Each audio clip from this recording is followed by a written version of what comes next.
Hello, hello. Is this thing on? I hate how it looks when I record from directly from the computer, but part one, a little test trial may just go back to the camera if I don't like how this turns out.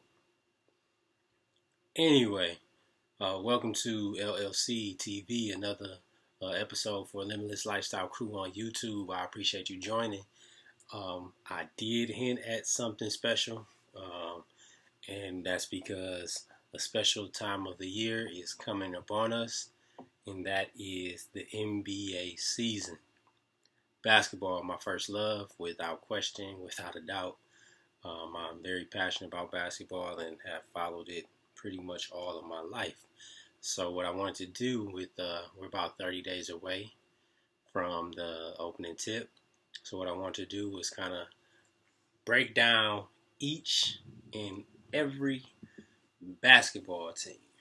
Each and every basketball team, I haven't necessarily set an order, but I have made notes about every team. So, kind of as the days go, I will make the videos about whichever team that comes to mind. I know which team I want to do today. Hometown discount. But before I get into that, welcome to NBA preseason preview. We're 30 days out. We'll do a team. We'll do a team a day. If there's a day that I miss, I have some things going on. The sun is on the way. I will upload 2 videos for the day that I miss. My goal is to upload a video every day. I pre-recorded a bunch, so hopefully we should be in the works to follow a set schedule. Anywho, follow Limitless Lifestyle Crew on Instagram, as well as visit the webpage limitlesslifestylecrew.com. I appreciate you all for joining. If you want to follow me personally, then JTown32 is the way to go on Instagram as well as on Twitter. Twitter is where I get my basketball opinions, of course. All right, so just as a breakdown, what I do is kind of look at the team rosters. I look at the salary cap and talk about some expectations. We want to keep it short. Don't want it to be too long since I'm doing all 30 teams. So today I thought I would start with none other than the Atlanta Hawks. I live in Atlanta, Georgia. Have lived here, I don't know, about 8-9 years now, which is quite some time. So I've been here for quite a bit. And I want to talk about the Atlanta Hawks, probably the team that I'm most excited to see next year. Not just because I don't think they're a championship contender or anything like that, but looking at the roster, it's full of like young talent that is that's going to be exciting to watch. A lot of people are dubbing the Atlanta Hawks as their league pass team next season, and if we look at the roster, that should show you why. So looking at the roster, immediately we know Trae Young, 21 years old, Jabari Parker, 24. Not too many people excited about him, but damn, Jabari's only 24. Trae Young, 21. DeAndre Hunter from the defending NCAA champ Virginia Cavaliers. He was drafted. Cam Reddish, the one and done star from the unsung one and done star from Duke. John Collins, 22-year-old as well. Kevin Huerter, white boy who can hoop. And then they sprinkle in Evan Turner, who's had some years on him. Alan Crabb has some years on him. Jabari, like I mentioned. Alex Lynn, which is a big footer who still hasn't reached his potential. Don't know if he really will, but he will be fun to watch. And let's see, who else do they have?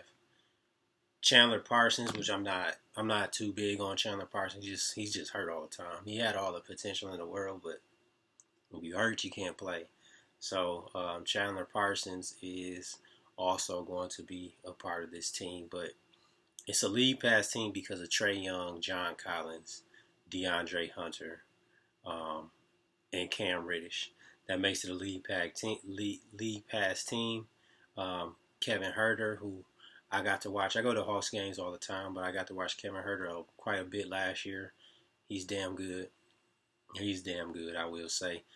So he's good to see. He can shoot the heck out of the ball. He's young as well. Um, Expectation wise, like I said, I don't expect them to win many games. Honestly, they may win 30 games. Um, and I don't expect them to compete for like a title, but I do expect them to be in a lot of close games. So, when you're building a young team like they have, like the Hawks have done, they started over essentially, rebuilt everything, traded out all of their veterans, and then they just went young with getting Trae, Ice Trae. They went young and got Ice Trae, and he was a killer last year. So, arguably, the second best rookie outside of the guy that he was traded for in Dallas, who actually won the Rookie of the Year, Luka. So, sky's the limit for Trae Young. He is one of the better passers in the league already. I do know that I think he gets, like, some crazy stat they keep about, like, blocking shots and stuff like that. Never pay attention to anything. It's a block. It doesn't matter. It doesn't change the game, but he would still bust somebody's ass. So, Trae Young, I'm expecting to have another good year. DeAndre Hunter is a 3-and-D guy. And the guy that I'm most excited for is Cam Reddish. I was always big on him. Watching him for a few years on the EYBL circuit, and you could already see, like, he's basically 6'8", 6'9", and he is 6'8", 6'9", but he's a point guard. He can play the point guard, but he can shoot the heck out of the ball. So, sky's going to be the limit for him going forward. What I like about the Hawks team, not only do they have young talent, but they have a lot of, like, pieces that are going to eventually come off the books, right? So, when I say come off the books, I'm talking like salary cap. When we look at the salary cap, it's important that, you have pieces that if you're not going to build around them, then you'll be able to get rid of them in a year or two, which essentially is going to allow their young talent to kind of play through this year, maybe next year, and have some veteran leadership, but also get that experience that they need, because they'll be the ones on the court. Like I said, they have Vince Carter. We don't expect much out of Vince Carter. I think this is his last year in the league. And then they have, like, Chandler Parsons. I don't even expect him to play a lot. There's no knock on him. Like I said, he's just always hurt, so I don't expect him to play a lot. Ironically, Chandler Parsons is still eating off of that max deal that he has. So, essentially 23% of the cap this year is taken up by him. And that's crazy, man. I mean, when you think about it, it's insane. But he'll make 25 this year, 25 mil this year. Next highest will be Evan Turner, and then Allen Crabbe. And all of those pieces, I don't think they have like long contracts. So that's a good thing. Let's see. Chandler Parsons, he may be in like the final year. He's in the final year of his deal. So perfect pickup to get Chandler Parsons. You pay him the $25 million. He's in the final year of his deal. You're not sure how much he's really going to play, so you'll let your young talent play instead. And even if he does play, he's a movable piece. So if he plays and he plays well, it's still something that you could trade off to potentially get asset. Now, I don't know who would trade for him, like I said, just because he's always hurt. But he's in the final year of his contract, so that'll be coming off the books next year. And then we look at Evan Turner, who's coming from a championship contender. Well, I'm not going to say a championship contender, but definitely a playoff team in Portland. He's actually coming off. This is going to be his final year, so that's another 18 mil that they'll have off of the books.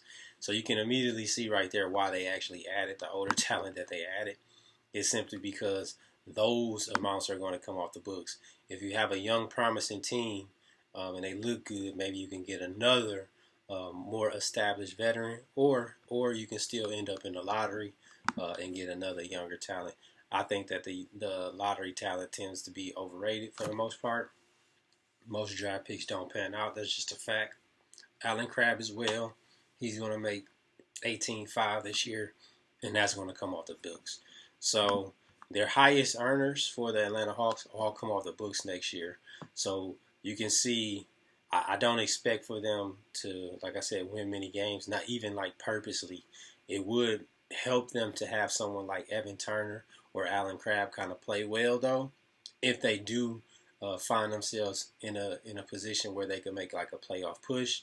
If they have those two individuals playing well, either they're going to help the team win, or you can trade them for some other pieces that you may be able to get locked in for longer term deals. So that's what we're looking at for the Hawks.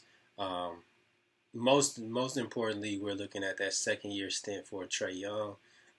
We all know that the team operates as he does, so everything will essentially run off of Trae Young.